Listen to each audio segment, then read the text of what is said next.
Welcome to Mechanic. Today we have our 2016 BMW i3, and on this vehicle I'm going to show you how to replace your rear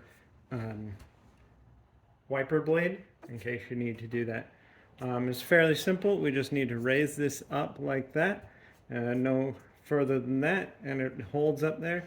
And then if we just spin this up like that, gives us some easier pressure to push this out, and then we're able to remove this wiper blade. Get a new one of these wiper blades or equivalent wiper blade to put back on here. All right, so this wiper blade here is an 11-inch, so we get a new one equivalent, and then we're being able to bring this down about 90 degrees until we get to that little notch there with the little pin that's in there. And then once that's in there,